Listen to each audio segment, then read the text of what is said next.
Hello friends, स्वागत है आप सभी का फिर से एक बार। तो आज के इस वीडियो के अंदर हम एमएसटी सीईटी काउंसलिंग प्रोसेस पूरा कंप्लीट देखेंगे, स्टार्ट से लेके एंड तक। आपको कोई भी इसके बाद दिक्कत नहीं आएंगी ये वीडियो देखने के बाद। ओके, तो वीडियो को पूरा एंड तक देख लीजिए, क्योंकि मैं इसमें मेरा जितना भी पूरे 4 साल का एक्सपीरियंस है, पिछले 4 साल से काउंसलिंग का एक्सपीरियंस है, वो इस एक वीडियो में मैंने आपको सभी बताए ये चीज़ें। तो वीडियो को पूरा एंड तक देखते रहिए। तो सबसे पहले हम क्या देखेंगे, डॉक्यूमेंट्स रिक्वायर्ड क्या क्या है आपके काउंसलिंग के लिए, जो कि फर्स्ट स्टेप है अभी आपका रिज़ल्ट आने से पहले, एमएसटी सीईटी का रिज़ल्ट आने से पहले आपको ये डॉक्यूमेंट्स अभी जो है कलेक्ट कर लेना है। उसके बाद रजिस्ट्रेशन प्रोसेस की बात करेंगे इन डिटेल, मतलब किस तरह से रजिस्ट्रेशन करना है। एफसी वेरिफिकेशन क्या होता है ये भी मैं आपको बताऊँगा। फिर प्रोविजनल मेरिट लिस्ट होती है, वो क्या रहती है। फाइनल मेरिट लिस्ट क्या होती है। सीट मैट्रिक्स क्या होता है, और ऑप्शन फॉर्म। उसके बाद कैप राउंड।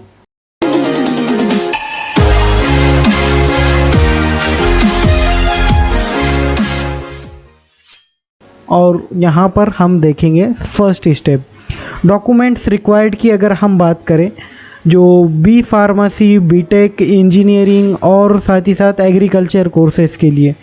तो यहाँ पर आपको सबसे पहले 10th की मार्कशीट, आपकी 12th की मार्कशीट और इनकम सर्टिफिकेट आपके लिए लगेगा।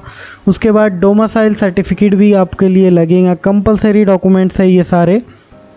नेशनलिटी सर्टिफिकेट और LC/TC, ये LC या TC आपको रजिस्ट्रेशन के टाइम पर नहीं लगेंगी, लेकिन जब आप एडमिशन कंफर्म करेंगे तब लगेंगी। ओके, तो ये सारे डॉक्यूमेंट्स आपके लिए कंपलसरी है। ओके, जो भी ओपन कैटेगरी के कैंडिडेट हैं उनके लिए, और जो रिज़र्व कैटेगरी के कैंडिडेट हैं या फिर गैप है आपका, ड्रॉपर है, तो वो आपका गैप सर्टिफिकेट आपको लगेगा। उसके बाद EWS कैटेगरी के कैंडिडेट्स के लिए EWS सर्टिफिकेट लगेगा। कास्ट कैटेगरी कैंडिडेट्स के लिए कास्ट कैटेगरी भी लगेंगी सर्टिफिकेट, जैसे कि OBC, SC, ST, SBC और जितने भी कास्ट कैटेगरीज है, रिज़र्व कैटेगरीज। उसके बाद कास्ट वैलिडिटी, जितने भी रिज़र्व कैटेगरीज है उनके लिए। सिर्फ EWS के लिए जो है तो कास्ट कैटेगरीज कास्ट वैलिडिटी लगती नहीं है, सिर्फ EWS के लिए वैलिडिटी की ज़रूरत नहीं है। बाकी OBC, SC, ST सभी के लिए कास्ट वैलिडिटी आपको डिग्री के लिए कंपलसरी रहती है। उसके बाद नॉन क्रीमिलियर, उसके अंदर जो है तो OBC कैंडिडेट और जो SBC है, इन सभी के लिए NT, NTD, NTC, इन सभी के लिए नॉन क्रीमिलियर सर्टिफिकेट भी लगता है। ओके, और बात करें एडमिशन प्रोसेस की अब हम, तो सबसे पहले आपका जो है स्टेप रहेगा रजिस्ट्रेशन। तो रजिस्ट्रेशन स्टार्ट कब होंगे ये अगर हम बात करें, तो आपके एमएसटी सीईटी का 15 को रिज़ल्ट लग रहा है। PCM PCB जो भी है आपका, या फिर दोनों भी है, तो आपका 15 सितंबर को रिज़ल्ट लगेगा। उसके बाद 5 या 10 दिन मैक्सिमम आपका जो रजिस्ट्रेशन स्टार्ट होगा वो होगा 20 से 30 सितंबर के बीच में। ओके, उसके बाद आपको जो है तो रजिस्ट्रेशन करना है। रजिस्ट्रेशन के अंदर आपके सभी पर्सनल इन्फॉर्मेशन और सभी डिटेल्स, ऊपर आई बटन पर लिंक है, वहाँ पर आप चेक कर सकते हैं किस तरह से रजिस्ट्रेशन करना है। लास्ट ईयर का सेम यही प्रोसेस रहेगा इस साल भी। ओके, उसके बाद जो है तो FC वेरिफिकेशन। FC वेरिफिकेशन क्या होता है, जो भी डॉक्यूमेंट्स आपने रजिस्ट्रेशन फॉर्म फिलअप करते समय अपलोड किए हैं और आपने जो भी आपकी इन्फॉर्मेशन फिलअप की है, तो वो डॉक्यूमेंट्स और इन्फॉर्मेशन आपकी जो है तो वेरीफाई होती है। एक तो ऑनलाइन मोड में होंगी अगर आप ऑनलाइन सेलेक्ट करते हैं तो, जैसे कि ई-स्क्रूनिटी, और ऑफलाइन में जो है तो फिज़िकल मोड होता है, वो भी फिज़िकल मोड में आप करना चाहते हैं तो वो भी कर सकते हैं। ओके, उसके बाद जो है तो वेरिफिकेशन डॉक्यूमेंट्स होने के बाद आपका जो है तो प्रोविजनल मेरिट लिस्ट लगेगा। जब भी रजिस्ट्रेशन एंड हो जाएंगे, रजिस्ट्रेशन हो सकता है 15 दिन चले या 20 दिन चले या 1 महीना चले। अब रजिस्ट्रेशन कितने दिन चलते हैं उसके ऊपर डिपेंड है ये आगे का शेड्यूल आपका। ओके, उसके बाद प्रोविजनल मेरिट लिस्ट के अंदर आपका जो नेम है वो चेक करना होता है, आपकी कास्ट कैटेगरी चेक करना होती है, और आपके जितने भी मार्क्स है एमएसटी सीईटी का परसेंटाइल है, और इसके अंदर आपकी रैंक भी आती है, ऑल महाराष्ट्र रैंक। तो इस जब प्रोविजनल मेरिट लिस्ट लग जाएंगी तो आपको एक अंदाज़ा हो जाता है कि आपका किस कॉलेज में एडमिशन होने वाला है। तो ये आपको एक बेनिफिट होता है प्रोविजनल मेरिट लिस्ट आने के बाद। ओके, और आपको अगर प्रीवियस ईयर कट ऑफ चाहिए फ्रेंड्स सभी का, जैसे कि फार्मेसी के सभी college, government semi government, engineering के, एमबीबीएस के, बीडीएस के, बीएचएमएस के, आर्किटेक्चर के, तो नीचे डिस्क्रिप्शन में एक ऐप की लिंक है, कॉलेज कट ऑफ नाम से ऐप है, प्ले स्टोर पे अवेलेबल है। वहाँ से आप जो है तो previous year cut off check कर सकते हैं। और प्लेलिस्ट सेशन में गवर्नमेंट सेमी गवर्नमेंट कॉलेजेस की इन्फॉर्मेशन है, आप प्लेलिस्ट भी चेक कर सकते हैं। उसके बाद प्रोविजनल मेरिट लिस्ट के अंदर आपकी अगर कोई दिक्कत है, मतलब आपका नेम इनकरेक्ट हो गया है या परसेंटेज आपकी गलत आ रहे हैं, तो आप ग्रेवरेंस राइज कर सकते हैं। और जो है तो आपकी ग्रेवरेंस राइज करने के बाद आपका जो करेक्शन है वो हो जाएगा। उसके बाद फाइनल मेरिट लिस्ट लगेंगी। फाइनल मेरिट लिस्ट ये आपकी फाइनल रैंक डिसाइड करेंगी, ऑल महाराष्ट्र रैंक, और जो भी है आपकी नेम, डेट ऑफ बर्थ सब करेक्ट होके आएगा इसके अंदर। उसके बाद आपकी जो है तो सीट मैट्रिक्स डिक्लेयर होंगी। सीट मैट्रिक्स के अंदर सभी कॉलेजेस के अंदर कितने सीट्स है, कौन से कैटेगरी के लिए कितने सीट्स है, ये पूरी इन्फॉर्मेशन होती है सीट मैट्रिक्स के अंदर। तो यहाँ पर आपको जो है तो पूरी इन्फॉर्मेशन मिल जाती है, किस कॉलेज में कितने सीट है, कौन से कैटेगरी के कितने सीट्स है, ये रहता है।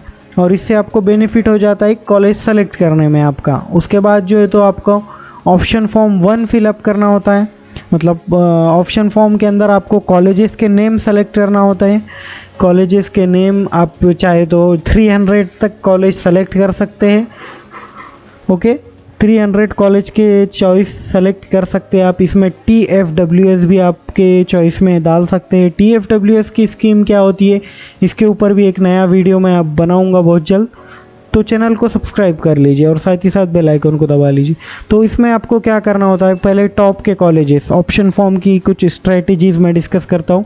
पहले आप टॉप के कॉलेजेस डालिए, जैसे कि आप फार्मेसी कर रहे हैं तो government Bombay college of pharmacy, ICT Mumbai, Poona college of pharmacy, जितने भी टॉप लेवल के कॉलेजेस हैं वो डाल दीजिए पहले। उसके बाद जो है तो आपके गवर्नमेंट कॉलेज डालिए जो टॉप के हैं, जैसे कि government college of pharmacy Aurangabad, government college of pharmacy Amravati, government college of pharmacy Karad, ऐसा डालिए। और अगर इंजीनियरिंग की अगर बात करें हम तो COEP, VJIT और जो है आपके जितने भी टॉप के कॉलेजेस, गवर्नमेंट कॉलेज, ये डालिए। उसके बाद प्राइवेट कॉलेज डालिए। ओके, उसके बाद आपको 2 ऑप्शन मिलेंगे। मतलब आपने ऑप्शन फॉर्म फिलअप कर दिया है तो आपके 2 कंडीशन हो सकते हैं।